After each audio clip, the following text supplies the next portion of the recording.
Bien, bonjour à tous.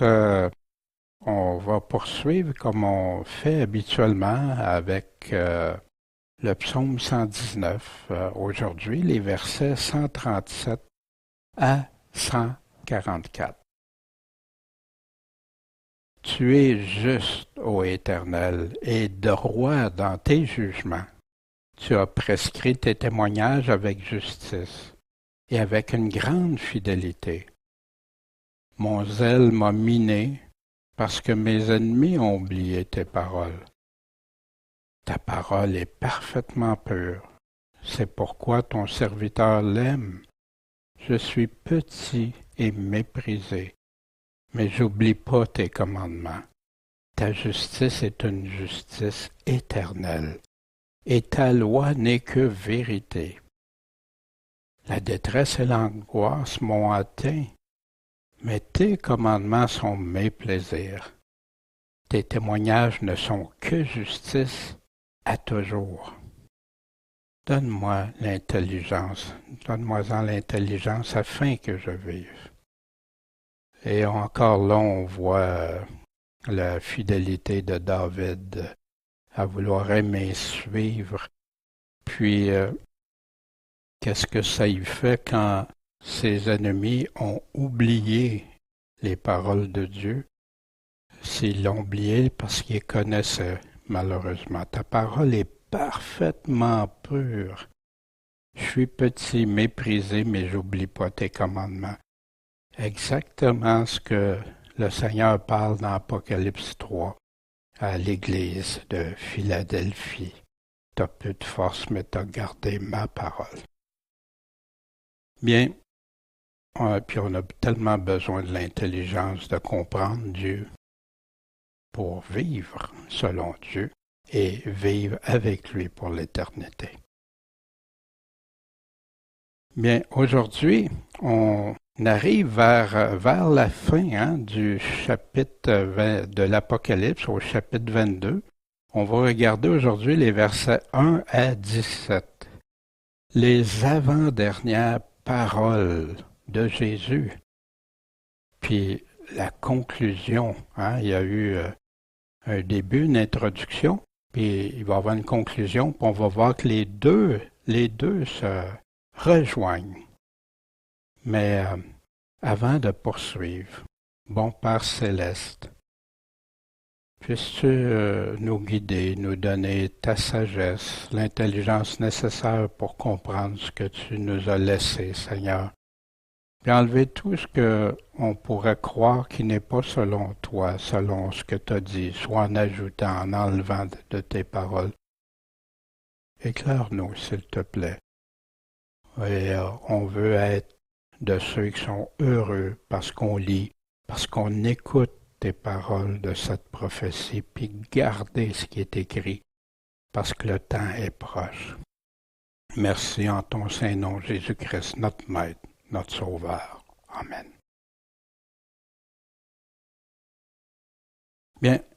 Bien sûr, les dernières semaines, on a vu la nouvelle Jérusalem qui vient de Dieu, bien sûr, qui est préparée par Christ. Je m'en vais vous préparer une place.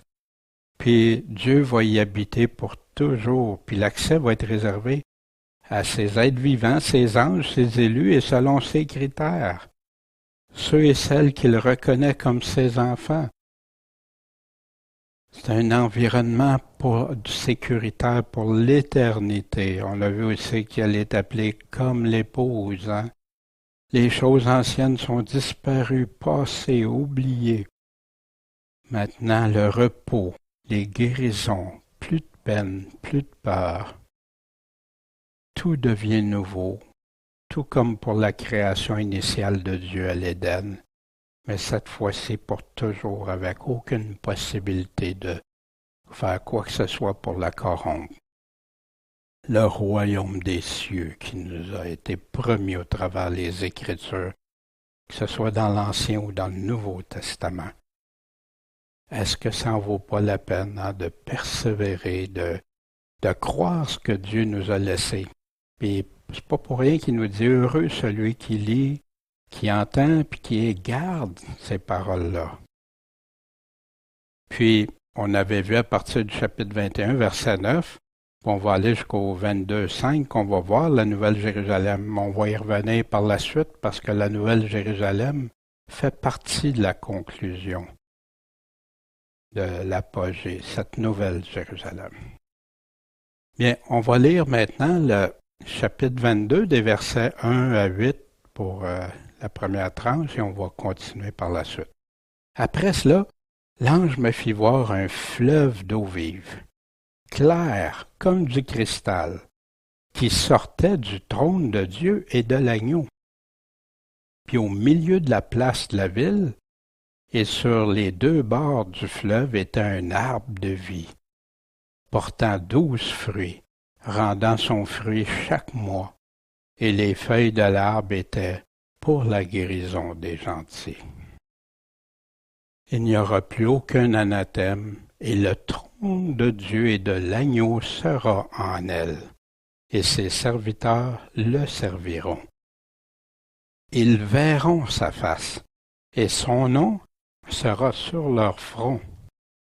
Il n'y aura plus de nuit, ils n'auront plus besoin de lampe, ni de la lumière du soleil, parce que le Seigneur Dieu les éclairera, et ils régneront au siècle des siècles. Il me dit ensuite, ces paroles sont certaines et véritables, et le Seigneur, le Dieu des saints prophètes, a envoyé son ange pour déclarer à ses serviteurs les choses qui doivent arriver bientôt. Voici, je viens bientôt. Heureux celui qui garde les paroles de la prophétie de ce livre. Et moi, Jean, je suis celui qui a vu et entendu ces choses. Et après les avoir entendues et vues, je me jetai aux pieds de l'ange qui me les montrait pour l'adorer. Mais il me dit, garde-toi de le faire, car je suis ton compagnon de service et celui de tes frères les prophètes et de ceux qui gardent les paroles de ce livre. Adore Dieu. Il me dit aussi, ne scelle pas les paroles de la prophétie de ce livre, car le temps est proche. Que celui qui est injuste soit encore injuste, que celui qui est souillé se souille encore, mais que celui qui est juste devienne encore plus juste, et que celui qui est saint se sanctifie encore davantage. Et on va aller jusqu'au verset 17. Or, voici, je viens bientôt, et j'ai mon salaire avec moi pour rendre à chacun selon que ses œuvres auront été. Je suis l'alpha et l'oméga, le premier et le dernier, le commencement et la fin.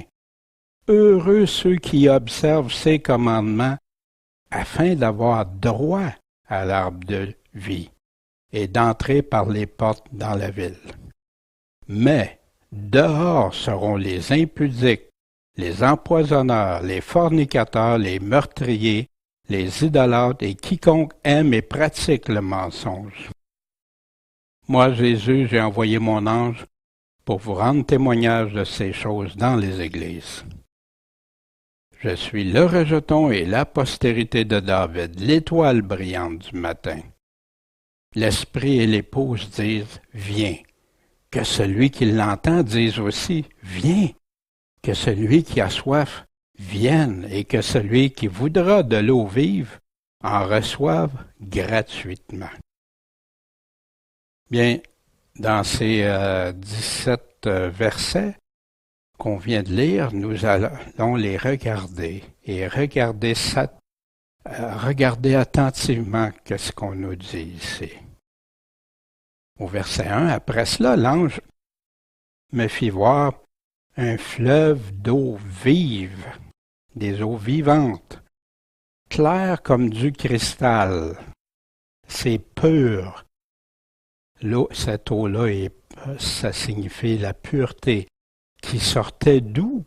Bien, du trône de Dieu et de l'agneau.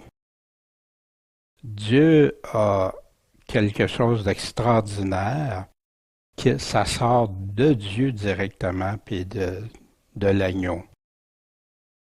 Dans le psaume 36, au verset 7 à 10, on a Ô Dieu, que ta bonté est précieuse. Aussi les fils des hommes se retirent sous l'ombre de tes ailes.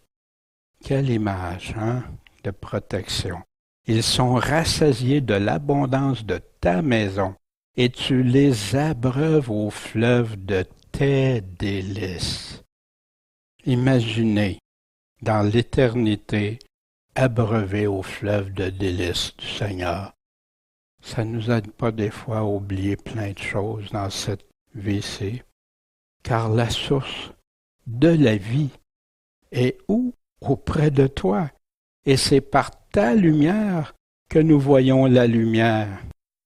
Continue ta faveur. Qu'est-ce que c'est ta faveur, ta grâce? Continue ta grâce à ceux qui te connaissent et ta justice aux hommes droits de cœur. Encore là, c'est toujours, ça revient constamment dans la parole, la droiture, le royaume, la justice de Dieu revient toujours. Le fleuve du Très-Haut aussi dans le psaume 46, versets 4 à 11. Le fleuve et ses canaux, hein, ce qui sort du fleuve, les ruisseaux, réjouissent la cité de Dieu, le lieu saint des demeures du Très-Haut. Dieu est au milieu d'elle, et elle ne sera pas ébranlée. Dieu lui donne secours dès le retour du matin. Les nations s'agitent, les royaumes s'ébranlent. Mais Dieu fait entendre sa voix, et la terre se fond, hein, comme on a vu vers la fin ce qui va se produire. L'Éternel des armées est avec nous. Le Dieu de Jacob est notre haute retraite. Venez contempler les exploits de l'Éternel, les ravages qu'il a faits sur la terre. Il fait cesser les combats jusqu'au bout de la terre. Il rompt les arcs. Intéressant, hein? L'Antéchrist, c'est mentionné qu'il va partir avec un arc séduire. Et brise les lances. Il brûle les chars au feu. Cessez, dit-il. Hein? C'est souvent on entend arrêtez. Et sachez que je suis Dieu. Ici, c'est cessez, dit-il, et reconnaissez que je suis Dieu. Je serai exalté parmi les nations. Je serai exalté par toute la terre. Est-ce que c'est arrivé actuellement? Non, mais ça s'en vient. L'Éternel des armées est avec nous. Le Dieu de Jacob est notre haute retraite. Imaginez une retraite élevée par-dessus tout. Dieu Tout-Puissant. Mais le fleuve et ses canaux réjouissent la cité de Dieu. Puis au verset 2, et au milieu de la place de la ville, donc cette ville-là, la Nouvelle Jérusalem, et sur les deux bords du fleuve était un arbre de vie. Puis ici, c'est souvent, on a une difficulté d'un arbre qui est sur les deux côtés, mais on n'a pas toutes les précisions, les détails, ni de photos qui vont avec ça. Mais j'ai aucun doute. L'arbre, Dieu fait sa création comme il le veut dans toute nouveauté. Fait que c'est Dieu va faire cet arbre de vie-là qui est dans son royaume, portant 12 fruits, rendant son fruit chaque mois. C'est intéressant ici parce que il va y avoir comme un renouvellement de fruits. Et les feuilles de l'arbre étaient pour la guérison des gentils. C'est une autre phrase qu'on regarde, puis la guérison des gentils qui a fait qui a amené à toutes sortes de réflexions. Mais moi, je sais que pour Dieu, il n'y aura plus de conditions atroces pour les nations. Il n'y aura plus de choses qui vont être amenées on nous parlait tantôt qu'il n'y aura plus de maladies, qu'il n'y aura plus de ci, de ça. C'est l'éternité. Fait que Dieu, avec cet arbre de vie-là, on va aller voir l'arbre de vie aussi, c'est intéressant. On va aller voir qu'est-ce qui s'est passé dans l'Éden. Peut-être ça va nous aider à comprendre davantage. Bon, c'est une chose, ça va être la santé qu'elle soit physique ou spirituelle, pour l'éternité avec Dieu. Ça, il n'y aura pas rien de... aucune chose qui va rendre les personnes malheureuses. Et l'Éternel, dans Genèse, où on entend parler de l'arbre de vie la première fois, et l'Éternel fit germer du sol toutes sortes d'arbres agréables à la vue et bons à manger, et l'arbre de vie au milieu du jardin. Fait qu'il a fait germer ça du sol.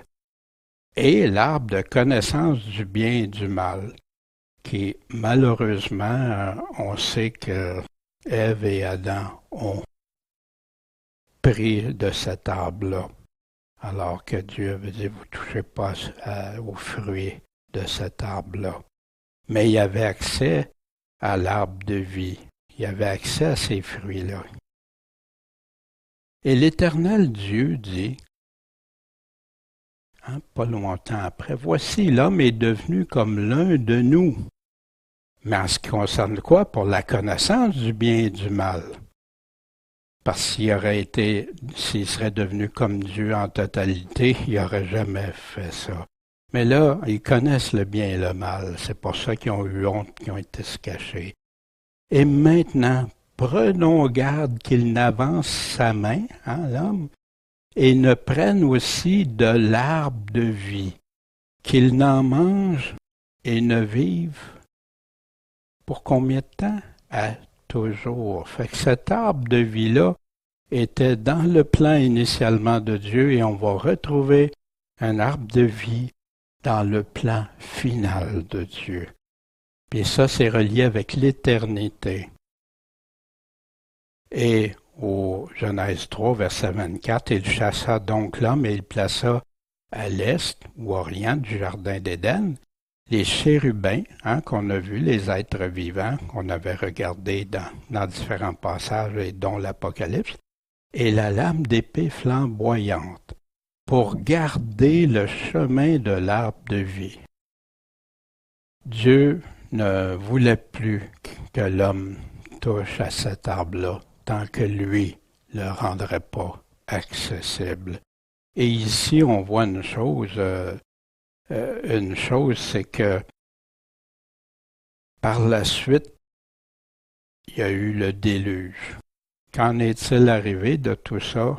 Je ne pourrais pas dire au-delà de ce qu'on apprend de la Bible, mais c'est intéressant comme réflexion.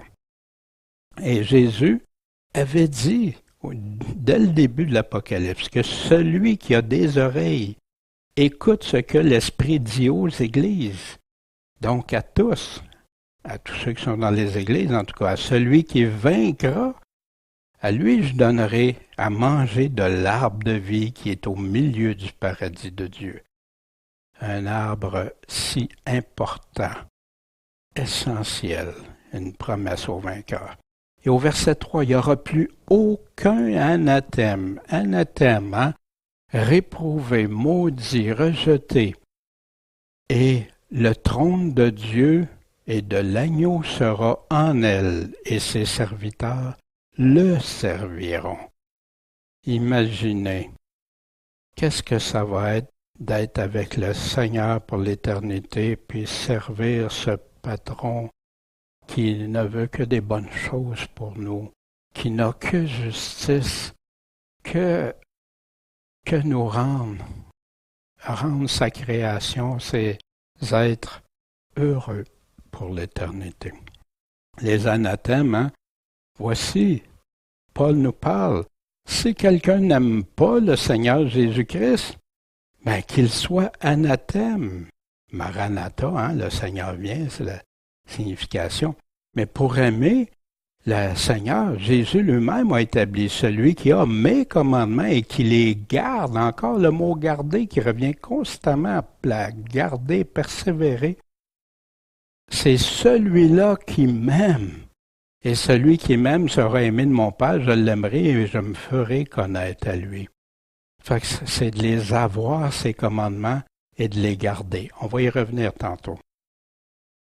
Voici ce que Paul disait pour qui aussi fait partie des anathèmes. Mais quand nous-mêmes, ou un ange du ciel vous annoncerait un évangile différent de celui que nous vous avons annoncé, qu'il soit anathème. Donc, Paul dit exactement le même évangile que Jésus-Christ, le même évangile que les apôtres Paul, puis s'il dirait différemment, il se serait maudit lui-même. Puis l'Apocalypse, la révélation de Jésus-Christ dit le même évangile, mais donne des précisions, renforce ce qui a malheureusement été effrité au travers des siècles, que certains en viennent à choisir juste des bouts de la parole de Dieu et non pas prendre tout son ensemble dans tout ce qu'il dit. Ben, à tous ceux qui vont être anathèmes, qui vont aimer les choses agréables, en rejetant les autres choses, qui vont dire, ben oui, moi j'aime Jésus, mais j'obéis pas à ses commandements. Une question intéressante, on va y revenir tantôt aux commandements, mais c'est quoi ces commandements? On va y revenir tantôt. Mais ils vont être exclus du royaume éternel. C'est ce que Jésus dit. Mais il y en a qui sont plus capables, ils ne sont pas capables de les saisir, les paroles que Jésus nous dit. Jésus est un Jésus d'amour, il nous les dit pour pas qu'on aille à la perdition. Au verset 4, ils verront sa face et son nom sera sur leur front.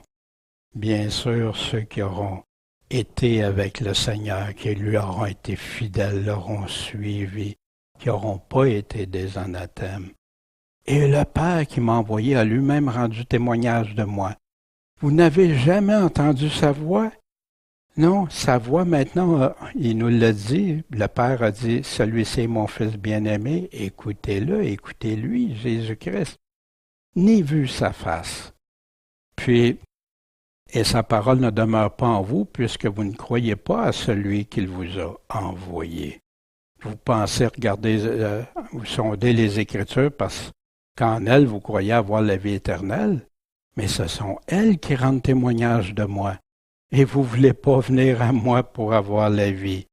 Exactement ce qui se passe pour de nombreuses personnes qui disent Seigneur, Seigneur, qui sont dans des églises, mais Jésus a les paroles de la vie éternelle, mais ils vont juste choisir celle qui leur plaît, qui leur fait plaisir. Dans Genèse 3, vous vous souvenez, ils entendirent la voix de l'Éternel, encore Adam et Ève, après avoir fait ce que désobéit à Dieu, qui se promenait dans le jardin. Fait qu'il entendait Dieu directement. Dieu se promenait au vent du jour. Et Adam et sa femme se cachèrent devant la face de l'Éternel de Dieu au milieu des arbres du jardin. Fait que la face de l'Éternel était comme plein d'autres choses au tout début. C'était avec l'homme. Mais l'homme a rejeté ça, a choisi de faire contraire à la volonté de Dieu. Au verset 5, il n'y aura plus de nuit. Ils n'auront point besoin de lampe, ni de lumière du soleil. Parce que le Seigneur Dieu les éclairera et ils régneront au siècle des siècles. C'est intéressant ici, on avait vu, il y a les cieux d'avant sont passés, sont disparus. Maintenant, c'est des nouveaux, puis on a vu la semaine dernière que le Seigneur va les éclairer. C'est lui notre lumière.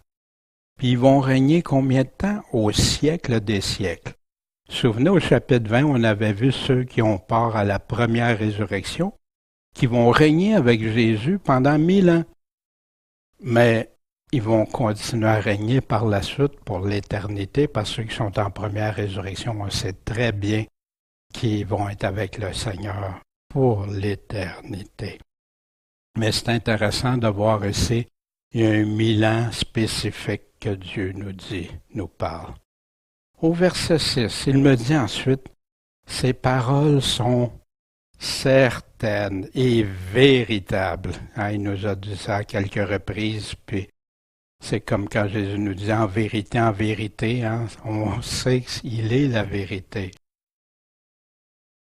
Et le Seigneur, le Dieu des saints prophètes, a envoyé son ange pour déclarer à ses serviteurs les choses qui doivent arriver bientôt. Fait que pourquoi l'Apocalypse est là? C'est des paroles certaines, véritables. Ça veut dire, il n'y a pas de peut-être que, non, c'est sûr. Puis c'est la vérité, la 100%, la parole pure du Seigneur. Vrai. Puis c'est fait pourquoi? Pour dire à ceux qui sont ses serviteurs les choses qui doivent arriver bientôt. Quelle tristesse que beaucoup d'églises choisissent de même pas aborder ce livre. Quelle tristesse! Il y en a même qui voulaient l'enlever dans les réformateurs qui trouvaient que c'était un livre qui amenait trop de confusion. Mais c'est vrai que ça amène de la confusion quand tu regardes l'Évangile qu'il prêchait avec l'Évangile que Jésus disait aussi. Mais voici ce que Jésus dit. Je viens bientôt. Heureux celui qui garde les paroles de la prophétie de ce livre. Comment quelqu'un qui se dit enfant de Dieu avec le Seigneur peut ne pas lire ou garder, entendre, comprendre, chercher? Puis on s'est rendu compte qu'il y a beaucoup des paroles qui sont un peu partout dans la Bible qu'on peut aller chercher pour comprendre, nous aider à comprendre. Ce qu'il y a d'intéressant aussi avec le chapitre 22 et le chapitre 1, l'introduction, la conclusion, le prologue, l'épilogue, on retrouve ici les mêmes choses. Fait que du début à la fin, c'est pour l'Église, c'est pour ses serviteurs, à moins qu'il y en a qui ne se considèrent pas ses serviteurs. Révélation de Jésus-Christ qu'il a reçu de Dieu pour montrer à ses serviteurs les choses qui doivent arriver bientôt, exactement comme on avait, et qu'il a fait connaître par l'envoi de son ange, encore la même chose, à Jean son serviteur, lequel a rapporté la parole de Dieu. C'est ça qui a rapporté, la parole de Dieu, puis le témoignage de Jésus-Christ, et tout ce qu'il a vu. Heureux celui qui lit et ceux qui écoutent les paroles de cette prophétie, qui nous répète et qui gardent les choses qui y sont écrites. Pourquoi? Parce que le temps est proche, ça s'en vient. Voici, il vient sur les nuées et tout œil le verra. Même ceux qui l'ont percé, toutes les tribus de la terre vont se frapper la poitrine et se lamenter. Au verset 8, je suis qui? Je suis l'alpha et l'oméga. Le commencement et la fin, dit le Seigneur. Celui qui est, qui était et qui sera. Puis ça, c'est notre Seigneur Dieu Tout-Puissant. Wow! Et le Seigneur nous a laissé un si beau livre. Puis bientôt, on va faire une synthèse. On avait fait du chapitre 1 au chapitre 11. On va faire la deuxième partie et regarder tout ça. Puis aussi, j'ai à cœur de regarder les passages d'exhortation pour ceux qui veulent suivre. Les directives, les consignes, les encouragements que le Seigneur nous laisse dans ce temps difficile. Priez pour moi que le Seigneur guide dans tout ça pour que je puisse bien livrer ce qu'il nous dit pour nous encourager et nous garder dans ses voies. Et au verset 8 du chapitre 22, « Et moi, Jean, je suis celui qui ai vu, c'est Jean, c'est moi qui l'ai vu, j'ai entendu ces choses. » Fait qu'il y a eu des visions, on lui a parlé, il a parlé, même. Et après les avoir entendus et vus, qu'est-ce qu'il a fait? Je me jetais aux pieds de l'ange qui me les montrait pour l'adorer. Oh, Jean, qu'est-ce qui se passe? Jean est tout émerveillé de ce qui se passe. Puis parfois, nous, ça nous arrive, on est tellement qu'on est prêt à faire quelque chose qu'on ne doit pas faire. Ça vous est-tu déjà arrivé? Pour ma part, je sais que ça m'est arrivé. Tellement emballé, tellement ébloui de certaines choses. Puis, malheureusement, on, parfois, ça nous glisse. Pourtant, l'apôtre Jean savait de ne pas le faire. On va voir ça dans quelques instants. Mais il me dit, garde-toi de le faire. Pourquoi? Parce que je suis ton compagnon de service et celui de tes frères, les prophètes, et de ceux qui gardent les paroles de ce livre. Voyez-vous, ça se répète, hein, toujours, ceux qui gardent les paroles, ceux qui gardent les commandements, ceux qui suivent Jésus-Christ. Adore Dieu. Pourtant, au chapitre 19, c'est la deuxième fois qu'on voit ça dans le livre de l'Apocalypse. Au chapitre 19, l'ange me dit, écrit, heureux ceux qui sont appelés au banquet de noces de l'agneau. Puis il me dit aussi, ce sont là les véritables paroles de Dieu. Hein? Alors, je me jetais à ses pieds pour l'adorer. Mais il me dit, garde-toi de le faire, je suis ton compagnon de service et celui de tes frères qui ont le témoignage de Jésus. Adore Dieu, car le témoignage de Jésus, c'est l'esprit de prophétie. Souvenez, on l'avait vu au chapitre 19. Mais la reconnaissance, c'est comme parfois, il y en a qui vont faire ça avec des pasteurs, avec des personnes qu'ils aiment, ils vont leur donner, wow, ça dépasse ce que ça devrait aller.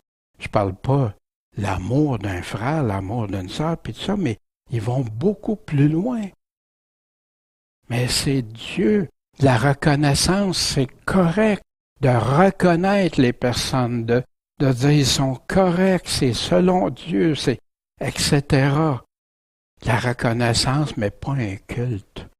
Pas adorer veut dire aimer. Fait qu'il y en a qui vont aimer plus leur prédicateur, plus ceux qui parlent que Dieu. Est-ce que c'est ça, un serviteur de Dieu qui doit faire? Non, un serviteur de Dieu doit toujours ramener à Jésus. Puis celui qui veut aller dans aimer doit le faire toujours en pensant que Dieu est le premier. L'aimer de tout son cœur, toute son âme, toute sa pensée, toute sa force, mais son prochain comme nous-mêmes. J'aime pas Dieu comme je m'aime moi-même, parce que si je fais ça, j'ai une dualité en moi. Mais si j'aime Dieu, c'est Dieu en premier. C'est lui le patron, c'est lui le maître, c'est lui le Seigneur, le roi des rois. Moi, je vais l'aimer de tout ce que j'ai. Mais mon prochain, je vais l'aimer comme moi-même. Je ne ferai pas ce qu'il va me faire, ce que j'aimerais pas qu'il me fasse, puis je vais faire pour lui ce que j'aimerais qu'il fasse pour moi. Au verset 10. Il me dit aussi, ne scelle pas les paroles de la prophétie de ce livre. Pourquoi? Parce que le temps est proche. Hein? Scellez, garde-les cachés. Non, on se souvient dans Daniel, hein? Dans Daniel, chapitre 12, versets 2 à 4. En ce temps-là, ton peuple échappera, savoir quiconque sera trouvé inscrit dans le livre. Et plusieurs de ceux qui dorment dans la poussière de la terre se réveilleront. Les uns pour la vie éternelle, les autres pour l'opprobre et une infamie éternelle, donc les résurrections. Ceux qui auront été intelligents brilleront. C'est qui les intelligents? Ceux qui vont avoir servi le Seigneur, puis il va nous dire comment. Brilleront comme la splendeur de l'étendue, et ceux qui en auront amené plusieurs à la justice de Dieu. Cherchez premièrement son royaume et sa justice. Ils vont briller comme des étoiles à toujours et à perpétuité pour l'éternité. Et toi, Daniel, cache ces paroles, puis scelle ce livre jusqu'au temps de la fin. Puis là, qu'est-ce qui va arriver à la fin? Plusieurs le parcourront et la connaissance augmentera. Moi, au début, on m'avait dit, mais la connaissance, c'est tout ce qu'on voit dans le monde, tout ça. Mais ici, il est en train de parler spécifiquement. Si je reste dans le contexte, je ne peux plus dire ça. Oui, ça évolue beaucoup. Il y a plein de choses qui évoluent, puis on a d'autres passages. Mais ici, il est en train de parler. La connaissance va en le parcourant. Parcourant quoi? Le livre qui était scellé, mais qui n'est plus scellé maintenant. Et c'est ce qu'on voit, le livre de Daniel, qui a été du chinois, souvent pour plusieurs, devient de plus en plus compris. Au verset 11, que celui qui est injuste soit encore injuste. Oh, c'est spécial parce que nous, on dit, mais si t'es injuste, arrête d'être injuste, viens-t'en, deviens juste. Et que celui qui est souillé, ben souille encore. Puis que celui qui est juste, lui, devienne plus juste encore. Et que celui qui est saint se sanctifie encore davantage. Fait que c'est deux catégories encore. La Bible ne parle toujours que de deux catégories pour le retour de Jésus. Dans Daniel 12, qu'on lisait tantôt, plusieurs seront purifiés, blanchis, éprouvés, mais les méchants agiront avec méchanceté. Le méchant, l'injuste, le souillé, il va continuer dans ses affaires. Puis aucun d'eux autres vont comprendre. On va voir ça pour la vérité. Mais les intelligents comprendront. On a vu tantôt qui sont les intelligents selon Dieu. Fait qu'ici, il va y avoir deux catégories encore. Puis voici ce que Jésus dit, qui devrait être une source d'encouragement pour nous. Puis de sérieux, comment Dieu n'est pas, on doit comprendre la bonté et la sévérité de Dieu, puis s'en tenir à ça. Fait qu'il y en a qui partent avec toutes sortes de théories, théologies et tout ça, mais ici, ce qui est important, que ce soit pour ton salut, ou ce qui va arriver de tes récompenses, parce que Dieu va évaluer aussi toutes ces choses-là. Fait qu'il y en a qui rejettent ça. Je suis sauvé pareil, fait que c'est pas grave, mes œuvres. Mais c'est pas ça ici. Qu'est-ce qu'il dit? Je viens bientôt. J'ai mon salaire avec moi pour rendre à chacun selon que ses œuvres auront été. C'est qui ça, chacun? Est-ce qu'on peut s'exclure de ça? Non, Jésus va venir, puis Jésus, c'est lui qui va être le juge. C'est lui qui va dire, ça c'est un bouc, ou c'est une brebis. Ça c'est un serviteur fidèle, ou un serviteur infidèle. Ça c'est une vierge sage ou une vierge folle. Et je ferai mourir ses enfants. Et toutes les églises connaîtront que je suis celui qui sonde les reins et les cœurs. Il est en train de parler des enfants d'une église ici, qu'on avait vu au chapitre 2. Celui qui sonde les reins et les cœurs, et je rendrai à chacun de vous selon ses œuvres. Ça inclut tous. Ceux qui n'auront pas été corrects, puis ceux qui auront été corrects. Puis Dieu va évaluer tout ça, juger de ça. Qui veut prendre des risques avec ça? Car le Fils de l'homme doit venir dans la gloire de son Père avec ses anges, et alors il rendra à chacun selon ses œuvres, que Jésus nous disait dans Matthieu 16, 27. Voici dans Romains 2, chapitre 2, versets 4 à 8. Il parlait de ceux qui jugent les autres, mais qui font les abominations qu'il venait de décrire au chapitre 1. Des affaires incroyables. Je vous invite à aller le lire, là. Mais, puis là, ils font les mêmes affaires. Ils les mettent en pratique, ces choses-là, puis ils jugent les autres. Ou méprises-tu les richesses de sa bonté, de sa patience et de son long support à endurer, ne reconnaissant pas que la bonté de Dieu, qu'est-ce qu'elle fait? Elle te convie à la repentance, d'arrêter ça, de changer, mais par ton endurcissement et ton cœur impénitent, des cœurs de pierre, tu t'amasses un trésor de colère pour le jour de la colère, puis de la manifestation du juste jugement de Dieu. Dieu rend des jugements justes, qui rendra à chacun selon ses œuvres. Puis voici de qui parle. Deux catégories encore. Savoir la vie éternelle. À qui? À ceux qui persévèrent dans les bonnes œuvres. Les bonnes œuvres que Dieu demande, que Dieu a préparées, cherchent la gloire, ils cherchent l'honneur, puis ils cherchent l'immortalité, la vie éternelle. Mais l'autre catégorie, l'indignation et la colère aux contentieux, hein? Ceux qui sont, il y a toujours quelque chose qui ne va pas avec les paroles de Dieu. Et à ceux qui sont rebelles à la vérité, puis qui obéissent à l'injustice.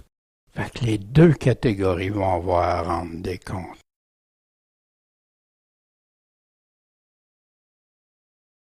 Je viens bientôt. Tiens ferme ce que tu as afin que personne ne prenne ta couronne. Vous savez à quelle église qui dit ça? L'église de Philadelphie. T'as gardé ma parole, t'as persévéré, garde ça. Puis personne ne peut se prendre ta couronne. Voici ce qui est dit au verset 7 aussi, qui nous avait dit, « Voici, je viens bientôt, heureux celui qui garde les paroles de la prophétie de ce livre. » Bien oui, je viens bientôt, puis il nous donne quoi faire. Comment être en attendant son retour. Tenir ferme, puis de garder ce qu'il nous dit.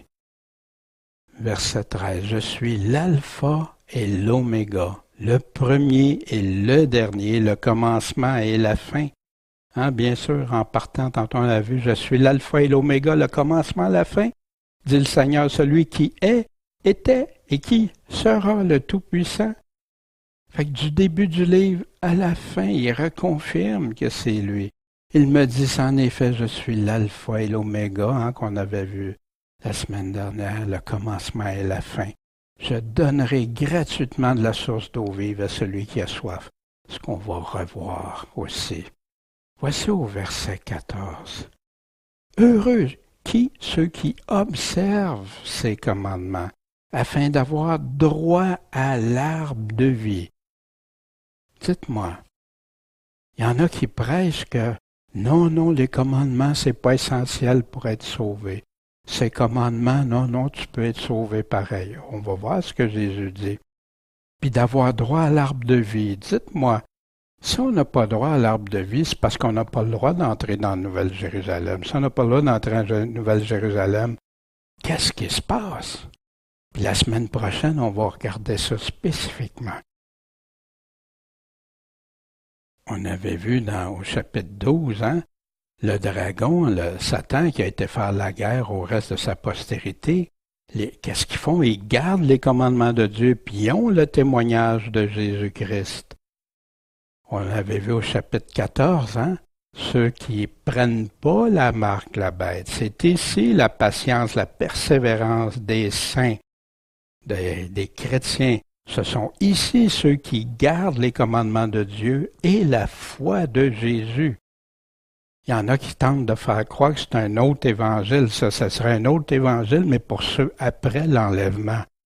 Vous ne trouverez pas ça dans la Bible. Même ceux qui ont élaboré ces théories-là l'ont avoué eux autres mêmes. Il ont fallu qu'ils fassent du découpage ici et là. Jésus et ses commandements. Est-ce que Jésus dit vraiment qu'on peut être sauvé sans obéir à ses commandements? Puis la question qui vient, c'est quoi ces commandements? Bien, on l'a tout au travers du Nouveau Testament. Il y en a qui calculent, qui ont regardé. Il y en a qui prennent tout ce qu'il a dit, même à tout le monde, à l'aveugle ou à l'autre. Non, c'est pas ceux-là. C'est les commandements qu'il a laissés pour chacun de nous. Je sais que Jacinthe aussi fait cette démarche en relisant l'Évangile et de regarder, souligner, prendre en note tous ces commandements qu'il nous a donnés. Puis, bien oui, il y a une synthèse de ces commandements d'aimer Dieu de tout notre cœur, puis d'aimer notre prochain comme nous-mêmes. Ça, c'est la synthèse. Mais au travers de ça, il nous donne toutes ces directives. Vous m'aimez comment? si vous gardez mes commandements, si on l'aime. Jésus disait dans Jean 14, 21 et 24, celui qui a mes commandements, qui les a et qui les garde, pas juste pour quelque temps, et c'est celui-là qui m'aime, et celui qui m'aime sera aimé de mon Père, et je l'aimerai, et je me ferai connaître à lui. Celui qui ne m'aime pas ne garde pas mes paroles. Puis la parole que vous entendez n'est pas de moi, mais du Père qui m'a envoyé. Vous vous souvenez, le Père qui dit, c'est lui mon fils bien-aimé. Moïse disait, un prophète comme moi, c'est lui, obéissez-le dans tout ce qu'il vous dira. Puis voici, dans Jean 15, condition, si vous gardez mes commandements, vous demeurez, dans son amour. On a vu l'Église d'Éphèse qui a abandonné son premier amour. Comme j'ai gardé les commandements de mon Père, je demeure dans son amour. C'est comment? Comme Jésus. Jésus a obéi aux commandements du Père. C'est ça aussi qui a démontré son véritable amour. Ben, la même chose pour un chrétien.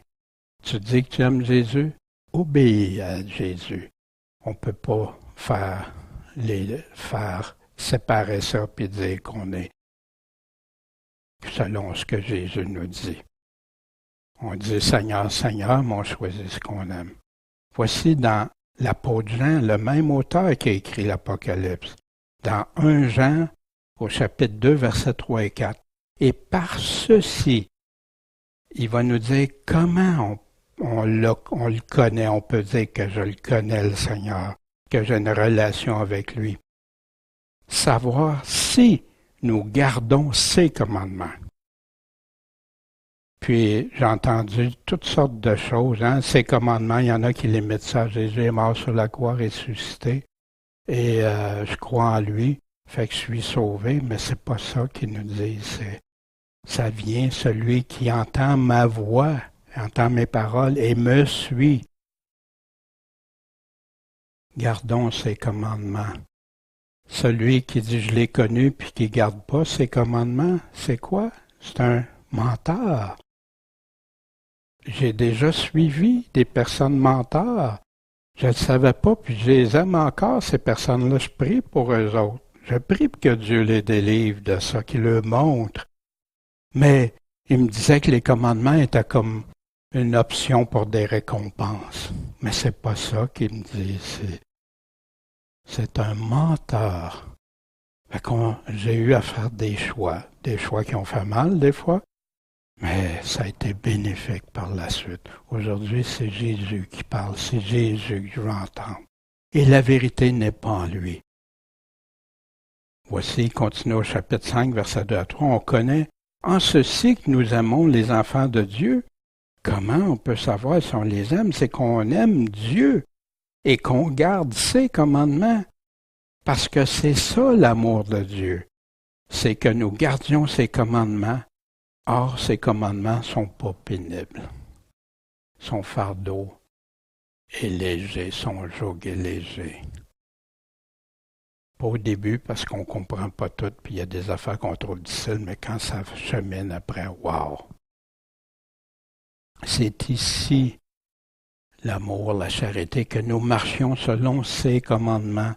C'est là le commandement que vous avez entendu dès le commencement. Pourquoi qu'on n'entend pas ça dans les églises? Clairement, le commandement de Dieu, c'est de suivre ce qu'il nous donne, ses paroles, toutes ses paroles. Pas juste les disséquer, les couper, afin qu'on le suive. Encore suivre. Le suivre, ça veut dire quoi? L'Évangile et les commandements de Jésus sont indissociables. Voici Paul ce qu'il dit aux Thessaloniciens, que beaucoup de gens aiment beaucoup pour l'enlèvement, au chapitre 4, verset 17, vous savez quel commandement nous vous avons donné au nom du Seigneur Jésus. Est-ce que Paul prêchait un évangile sans les commandements du Seigneur? Voici Paul aux Corinthiens, 1 Corinthiens 7, 19. La circoncision, c'est rien, l'incirconcision n'est rien, mais l'observation des commandements de Dieu est tout. C'est ça l'important. Est-ce que Paul prêchait un évangile sans les commandements de Jésus, en mettant de côté tout ce que Jésus a enseigné, ou au contraire, c'est avec tout ce que Jésus nous disait? Imaginez s'il aurait prêché un évangile différent de celui de Jésus. Si quelqu'un croit être prophète ou inspiré, qu'il reconnaisse que les choses que je vous écris sont des commandements du Seigneur. Le Nouveau Testament est rempli des commandements du Seigneur, puis c'est ce que les apôtres nous ont répété. Écrit, voici qui va obéir à ces commandements. Vous vous souvenez, l'Église d'Éphèse, hein? Tu as fait plein de choses, des œuvres, je connais tes œuvres. Tu peux pas endurer les méchants, tu as éprouvé ceux qui se disent apôtres ne le sont pas, tu les as trouvés menteurs. Dieu dit, oui, c'est correct, quand ils sont menteurs, on doit le dire qu'ils sont menteurs. Tu as souffert, tu as eu de la persévérance, puis tu as travaillé pour mon nom, puis tu t'es pas découragé. Wow, c'est une église parfaite, mais j'ai contre toi que tu as abandonné ta première charité. Tu as abandonné ton amour du début, ton amour principal, le premier amour, Dieu en premier, puis ton prochain comme toi-même. Souviens-toi donc d'où tu es déchu, déchoir, hein? Repens-toi et fais tes premières œuvres, comme au début, sinon je vais venir à toi bientôt, et si tu ne te repens pas, je vais ôter ton chandelier de sa place. Un chandelier, c'est une église. Si tu ne fais plus partie de l'Église, qu'est-ce qui arrive? Si tu n'es plus son Église. Puis il dit aussi, tu es les actions des Nicolaïtes, hein, ceux qui veulent vaincre sur les autres, là, que celui qui a des oreilles écoute ce que l'Esprit dit aux Églises au pluriel. À celui qui va vaincre, à lui je vais donner à manger de l'arbre de vie qui est au milieu du paradis. Imagine-toi s'ils ne sont pas vainqueurs. Est-ce que Dieu leur fait une promesse s'ils ne sont pas vainqueurs? Puis voici, il continue. Mais dehors seront les impudiques au verset 15. Les empoisonneurs. Puis si on regarde hein, dans le texte, avec le mot qui est utilisé dans les textes grecs, c'est pharmakia.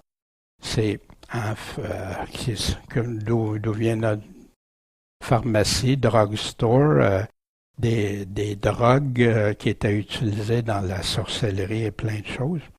Les fornicateurs, hein, c'est rempli aujourd'hui. Les meurtriers, tu peux même tuer dans ton cœur, tu n'es pas obligé de commettre le geste. Les idolâtres, et quiconque aime et pratique le mensonge. Quiconque aime puis pratique le mensonge. Des avertissements, Jésus donne des avertissements. Jésus va nous donner des promesses. Il va nous donner des avertissements. Il va nous donner un problème et il va nous donner la solution. Mais les gens ne veulent entendre que les promesses. Ils ne veulent pas entendre les avertissements. Ils ne veulent pas entendre les solutions à faire, à mettre en pratique. Quelle tristesse! Voici, la semaine dernière, on avait vu au verset 27, 21, 27, « Il n'entrera rien de souillé, ni personne qui s'adonne à l'abomination et au mensonge, mais seulement ceux qui sont écrits dans le livre de vie de l'agneau. » On va y revenir au livre de la vie, c'est très important. Les mensonges. Dieu dit, au travers de Paul dans 2 Thessaloniciens, chapitre 2, versets 10 à 12, hein, avec l'Antéchrist, le règne et tout ça, et avec toutes les séductions de l'iniquité, de l'injustice, du péché, parmi ceux qui se perdent parce qu'ils n'ont pas reçu l'amour de la vérité pour être sauvés. Ils ne veulent pas la recevoir. Ils ne reçoivent pas cet amour de vérité. Ils préfèrent quoi? Ils préfèrent ne pas croire à la vérité, mais prendre plaisir dans l'injustice pour être condamnés. C'est pourquoi Dieu leur enverra un esprit efficace d'égarement pour qu'ils croient au mensonge. Vous ne voulez pas de ma vérité? Vous voulez vous séduire? Vous voulez être séduit? Vous voulez continuer à marcher dans vos voies? C'est qu'allez-y. Que celui qui est injuste soit encore injuste. Toute la parole de Dieu est épurée. Il est un bouclier pour ceux qui ont en lui leur refuge. N'ajoute quoi? Rien à ces paroles. Puis vous savez, aujourd'hui, les prédications, l'homilétique, on peut dire n'importe quoi. Non. C'est prêche la parole de Dieu, pas prêcher des théories, pas prêcher ce que mon cœur ou mes affaires, ou la psychologie, ou la théologie, les théories humaines, puis tout ça. Non. N'ajoute rien à ces paroles. Pourquoi? De peur qu'ils ne te reprennent, puis que tu sois trouvé menteur. Puis ils viennent nous dire qu'il n'y a aucun menteur, ceux qui aiment le mensonge, qui va faire partie du royaume de Dieu. C'est pour ça que le Nouveau Testament nous parle beaucoup d'aimer notre prochain, mais quand il arrive, qui parle des faux prophètes, des faux prédicateurs, de ceux qui conduisent dans l'égarement, puis tout ça. Puis qui conduit dans l'égarement? Ceux qui disent qu'il faut obéir au commandement de Dieu, qu'il faut marcher dans la sanctification, puis suivre Christ, selon ce qu'il nous dit, être prêt à perdre notre vie, puis tout ça. Ceux qui disent, ben non, c'est fait, t'es sauvé, même si tu pardonnes pas, t'as pas le pardon, pourtant Dieu dit qu'on va être pardonné. Même si j'écoute pas ce que Dieu dit, je vis à ma façon, je vis selon la chair et non selon l'esprit. Même si je suis tiède, même si je suis une vierge folle, même si je vais cacher mon talent, etc. Mais qui dit la vérité? Regardez ça attentivement, votre éternité en dépend. Voici au verset 16. Moi, Jésus, j'ai envoyé mon ange pour vous rendre témoignage de ces choses ou dans les églises. Fait que ce livre-là, il est pour les églises, du début à la fin, contrairement à ce qu'on entend que le chapitre 4, on avait vu ça, au chapitre 19, ça serait plus pour l'Église. Les saints, les frères, ça fait partie de l'Église, c'est l'Église. Ici, rendre témoignage de quelle chose? Ben, du livre, du chapitre 1er au chapitre 22 à la fin, c'est rendre témoignage de ça. C'est ça qu'on a par écrit maintenant. Jésus dit, je suis le rejeton et la postérité de David, l'étoile brillante du matin. Wow! Jésus vient de la postérité de David. Il y a plusieurs passages dans l'Ancien Testament qui nous parlent de ça. Le Messie va être la postérité de David. Le rejeton, il sort de David. L'étoile brillante du matin. Quand on regarde le matin, puis il y a une étoile, il y en a une qui sort avant les autres, qui est brillante. Ben, Jésus, comme pour nous, c'est lui qui nous donne l'espoir, le signe, qui est cette étoile-là. Souvenez dans Apocalypse 1, Jean aux 7 églises, qui sont en Asie, la grâce et la paix vous soient données de la part de celui qui est, qui était et qui sera, et de la part des 7 esprits qui sont devant son trône. Voici, dans le livre de l'Apocalypse, que celui qui a des oreilles écoute ce que l'Esprit dit à qui? Aux églises, à toutes les églises. C'est répété 9 fois au travers l'Apocalypse. Au verset 17, l'Esprit et l'Épouse disent « Viens ». Que celui qui l'entend dise aussi « Viens ». Est-ce que tu l'entends? Disons « Viens au Seigneur Jésus ». Que celui qui a soif, mais soif, quelle soif? La soif de Dieu. Une soif, on est altéré ici, mais c'est lui qui va nous désaltérer. Vienne et que celui qui voudra de l'eau vive, pas de l'eau stagnante, de l'eau vive, l'eau en vie, qui donne la vie, en reçoive gratuitement.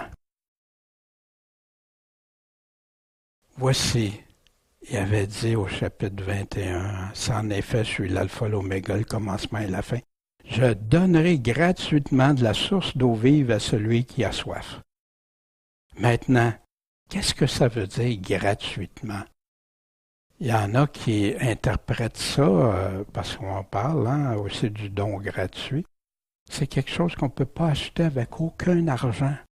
Il n'y a rien qu'on peut faire de monétaire pour acheter ça.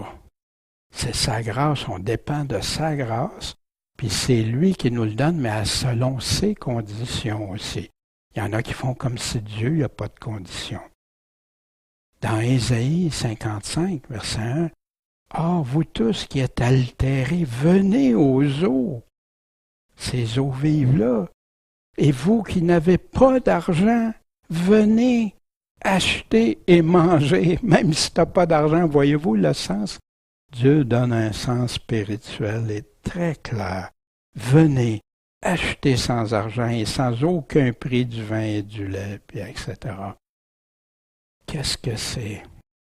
Gratuitement, quand on voit le mot gratuit, contrairement à ce que j'ai déjà reçu comme enseignement, gratuit, ça veut simplement dire sans argent.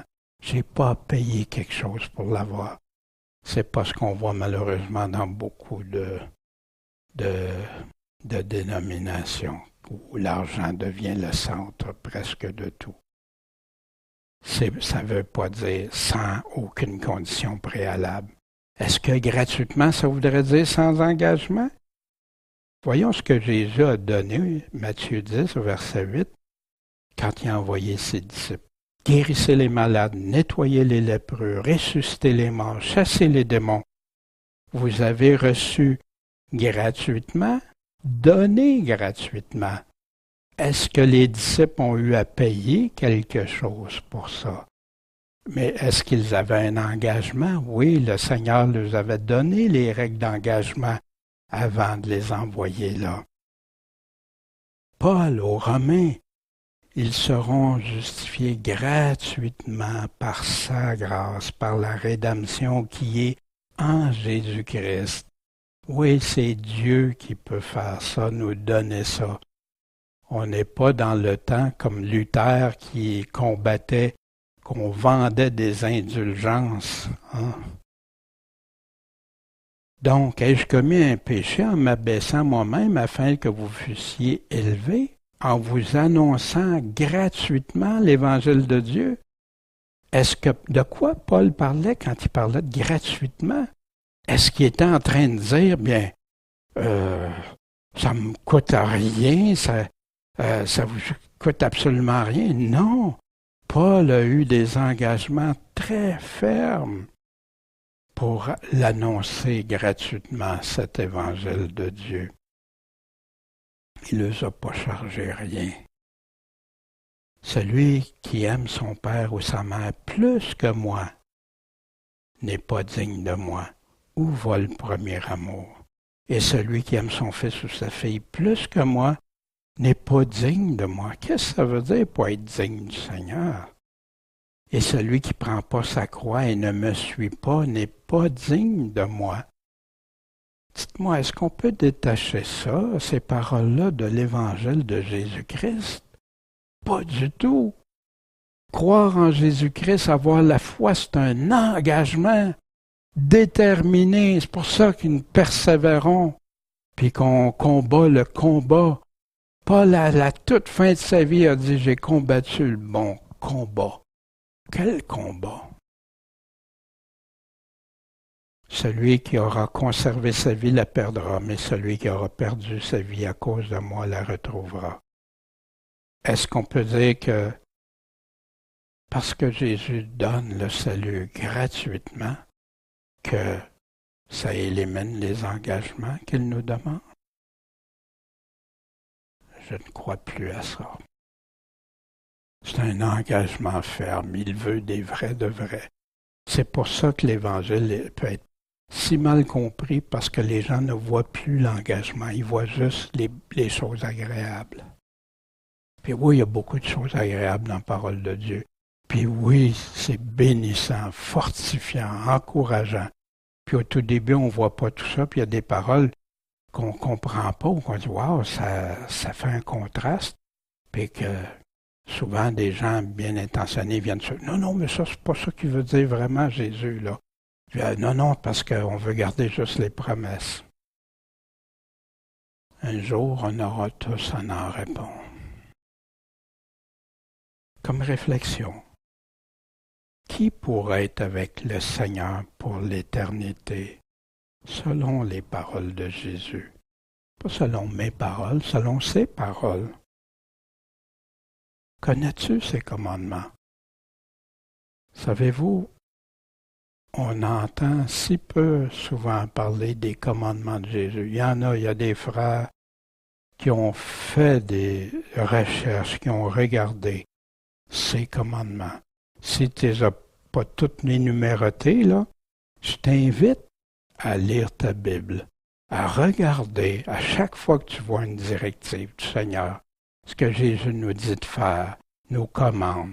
Puis c'est ça la mission, allez enseigner-leur tout ce que je vous ai commandé, de faire des disciples, des vrais, qui vont porter le croix, qui vont vaincre avec Jésus.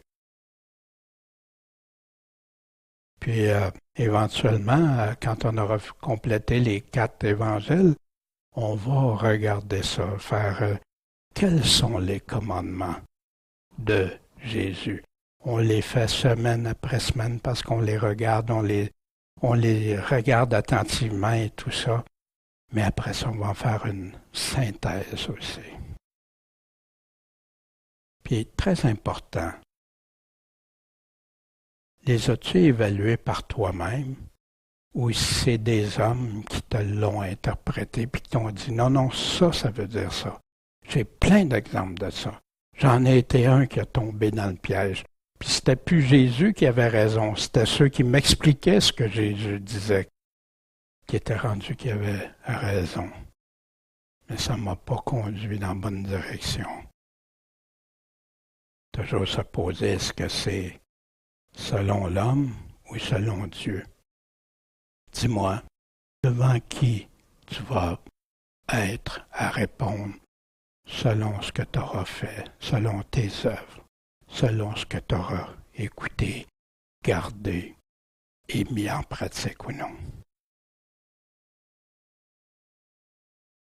Ça vaut pas la peine? Notre éternité en dépend. Moi, je sais que depuis que j'ai réalisé qu'on m'avait rempli de plein de choses il y avait plein de vérités, beaucoup de vérités, mais pas la vérité complète. Pas le tout qui vient sceller puis dire Jésus a dit ça. Ses promesses, ses avertissements, le problème, ses solutions. Puis qu'est-ce qu'on doit faire pour les mettre en pratique? Bien, Seigneur Tout-Puissant, merci de ta parole claire. J'aime ta parole qui est claire, Seigneur. Puis la confusion, le voile s'enlève quand on regarde juste tes paroles à toi. Seigneur, bénis mes frères et mes sœurs qui écoutent. Fortifie dans ces paroles si importantes, Seigneur, les dernières paroles de ton livre, puis qu'on va voir la semaine prochaine avec la conclusion. Seigneur, fais qu'on te soit des fidèles serviteurs, vainqueurs, ceux qui vont faire partie des vainqueurs, et non pas se leurrer, Seigneur, à juste dire Seigneur, Seigneur. Tu nous dis qu'on doit mettre tes paroles en pratique et pas choisir ce qu'on veut, mais les mettre ce que toi tu nous demandes. Seigneur, éclaire ton peuple, réveille-en, purifie-nous, purifie-en vers la fin, comme tu dis, puis qu'on te soit si reconnaissant. On sait que ces avertissements-là, tu nous les donnes par amour pour nous, parce que tu veux nous amener à repentance, tu veux pas qu'on aille là où tu voudrais pas. Ça t'a coûté si cher, Seigneur, à toi, puis tu nous l'accordes gratuitement. Merci, Seigneur Jésus, notre Maître, notre Sauveur. Amen.